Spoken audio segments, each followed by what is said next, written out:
Então, pessoal, terminando esse assunto aqui da pré-história, a gente vai entrar num segundo nível, que vai ser quando nós começamos a aprender a domesticar animais e a praticar agricultura. Então, o que a gente entende é que esses Homo sapiens mais antigos, os sapiens, né?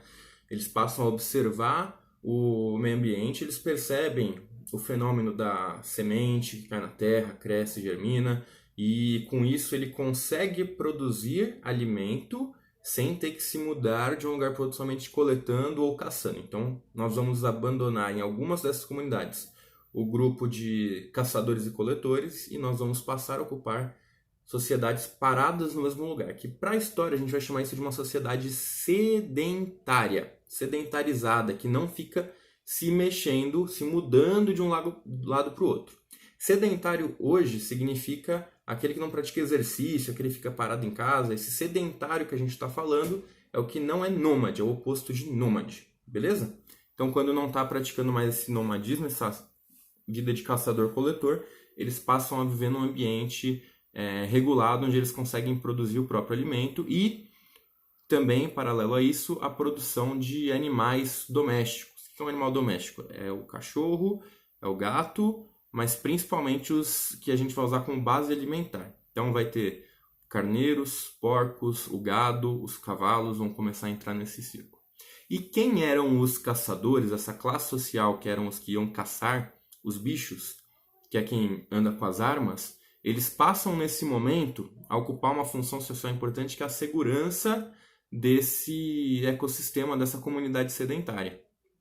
E como geralmente os caçadores tinham as funções de liderança nessas comunidades, a gente vai começar a ter também essa liderança passada para controlar a segurança e as atividades desse lugar, dessa comunidade sedentária. E aí começam a surgir as classes dos militares, dos chefes de estado, né? Lembrando que são tribos bem pequenas nesse momento. A gente vai ter um ponto de desenvolvimento dessa agricultura em lugares diferentes do mundo. Então a gente vai ter isso tanto na Ásia, como na Europa, como na África, como na América também, né? Então são épocas próximas que o pessoal aprende a cultivar e fazer e passar a ter essa vida aí de colheita, de plantação e de criação e domesticação de animais. A gente vai sair do período da pedra lascada, que é o período que a gente chama de paleolítico, que é tudo isso que eu contei até o vídeo passado, e agora a gente entra no período da pedra polida, que é o período neolítico, quando a gente começa a trabalhar melhor as pontas de flechas, de lanças, a gente começa a desenvolver o arco e flecha como uma medida de caça, e a gente também passa a reproduzir essa nossa organização. Então a gente vai passar por um período que a gente chama de revolução intelectual, né? Ou que tem um outro nome aqui no livro do Sapiens. Então esse livro aqui, pessoal, Sapiens, né, do Yuval Harari, ele traz concepções um pouco mais modernas disso, até com uma cronologia a respeito dos hominídeos, até chegar nos Homo sapiens, como a gente se desenvolve até a sociedade de hoje, né? Então é um livro bem bacana. E ele vai trazer uma imagem bem famosa, que é a marca de mão numa parede de caverna. Essa imagem aqui deve ter no livro didático de vocês, isso aqui se referindo à revolução cognitiva, tá certo? Então, quando o ser humano começa a perceber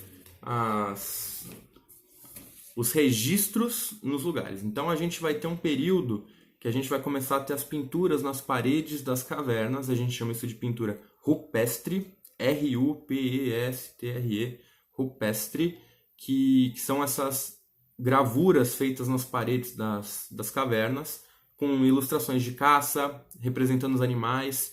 E aí o que isso significava para essas sociedades, como a gente não tem isso por escrito, a gente tem as interpretações, que serviam tanto como uma lição, por exemplo, uma lousa para exemplificar como deveria ser uma estratégia de caça.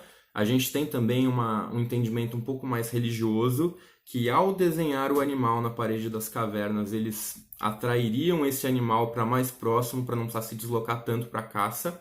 E a gente também vai ter o registro como a história contada deles, das ações que eles tiveram. Como a gente vai ter pintura rupestre em vários lugares do mundo, inclusive aqui no Brasil a gente tem sítios arqueológicos de pinturas rupestres bem famosos, a gente vai trazer essas interpretações do que eles queriam dizer com aquilo. A gente também vai ter evidências de geoglifos. Os geoglifos são marcas feitas em rochas de grande extensão, que a gente só começou a perceber isso como historiador quando a gente começou a andar de avião, sobrevoar alguns lugares. Então aqui, por exemplo, no Chile, no Peru, no Equador, a gente vai ter geoglifos espalhados, que são desenhos gigantescos, de uma escala muito grande, que a gente só vê quando está sobrevoando. Então desenhos de aranhas, de lagartos e de outros animais que foram esculpidos de alguma forma numa escala que a gente, quando está lá olhando, é tão grande que a gente não repara nesse desenho. Tá? Então a gente já vai ter a pintura rupestre, as marcas nas paredes, esses geoglifos e essa revolução cognitiva.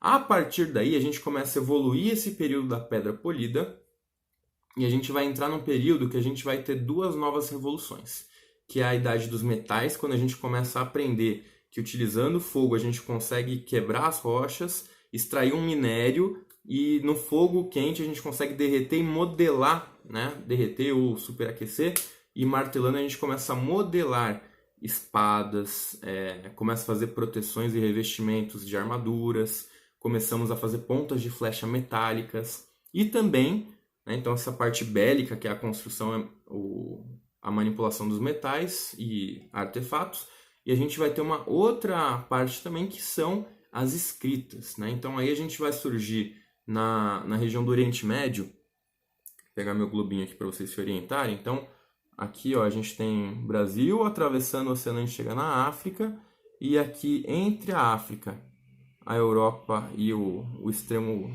da Ásia, a gente vai ter, deixa eu acertar aqui no foco, essa regiãozinha aqui, ó, que é a nossa Península Arábica, né? Então a gente chama de Oriente Médio, que pertence à Ásia.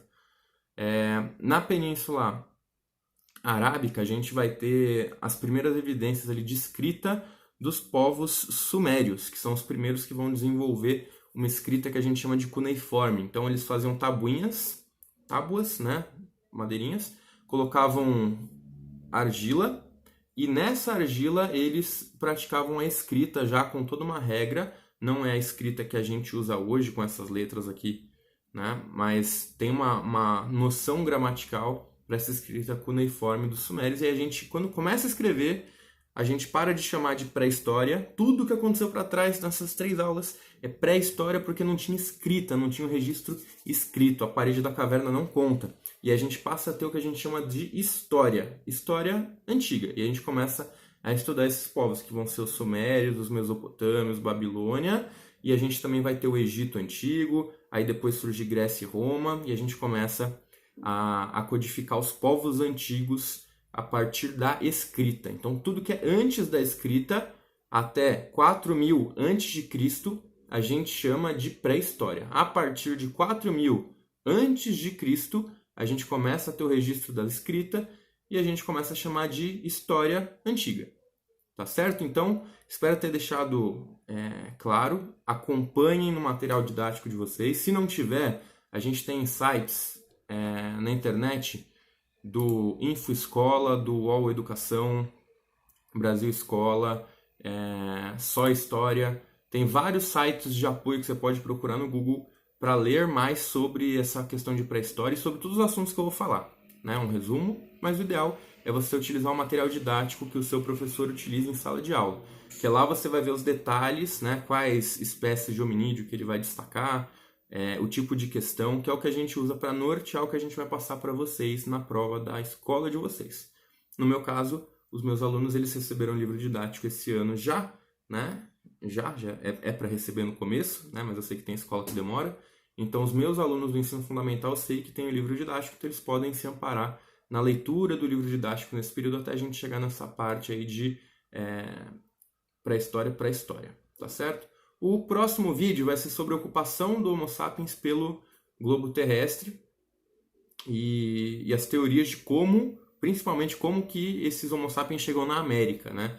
Considerando que eles partem ali da questão da região da África, Europa e Ásia, né? Aquele continente triplo, como é que eles chegam até a América e até a Oceania também, né? Como eles ocupam essas outras regiões do globo, tá certo? Então até a próxima aula, fui!